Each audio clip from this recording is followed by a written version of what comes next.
When we think of art, we think of the giants. Leonardo da Vinci, Michelangelo, the Renaissance, the Baroque, the Romantics. Paintings so powerful they still make you feel tiny, centuries later. And in India? We had Madhubani from Bihar, entire epics on mud walls. Tanjore art from Tamil Nadu, glowing with gold leaf. Patachitra from Odisha, Warli from Maharashtra. Our ancestors didn't just paint, they turned devotion, folklore and daily life into immortal strokes.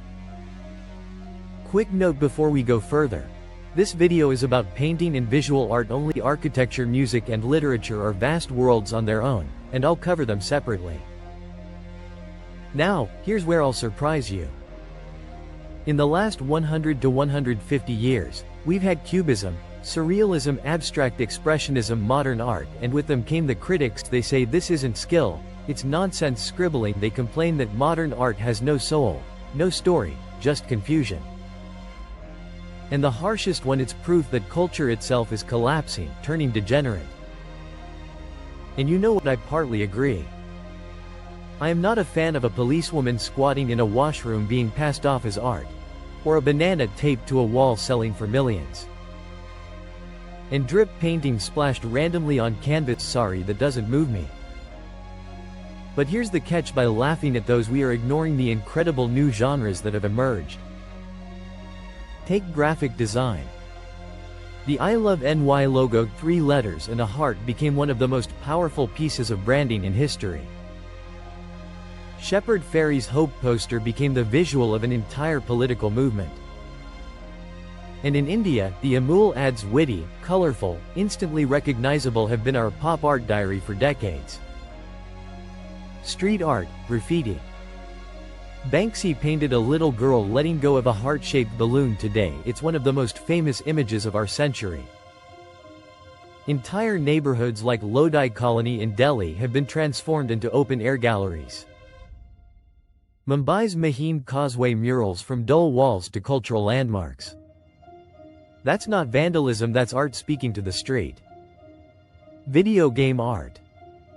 Look at Assassin's Creed, it recreated Renaissance Florence down to the cobblestones, more detailed than a history book.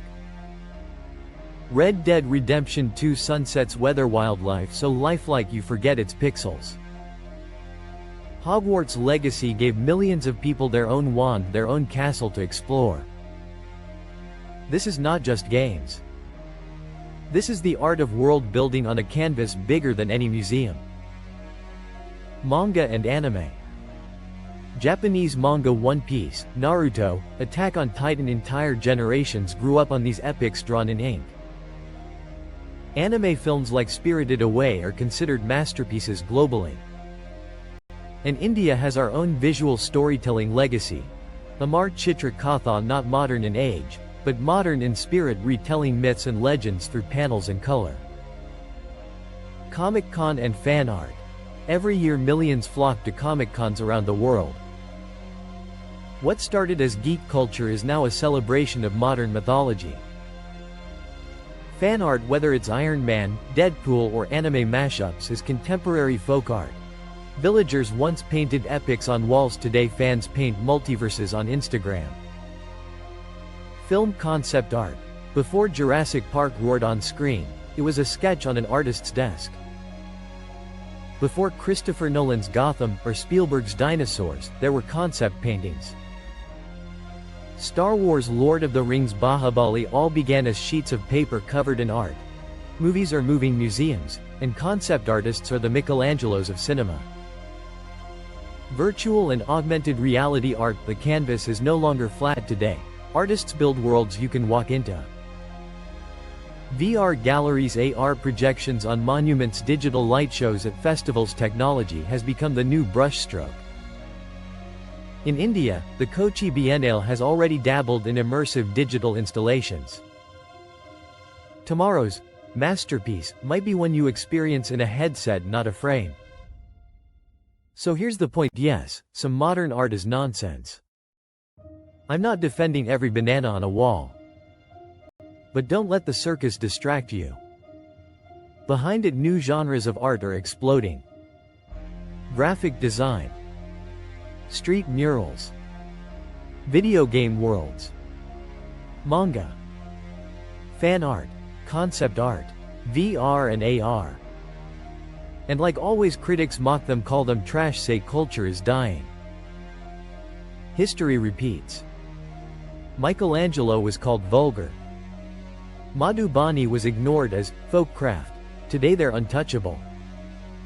500 years from now, Assassin's Creed screenshots will hang in museums. Street murals will be preserved behind glass. Manga originals will be treated like Rembrandts. Concept art will be as sacred as frescoes. VR worlds will be archived like temples. We're just too close to our own timeline to see it.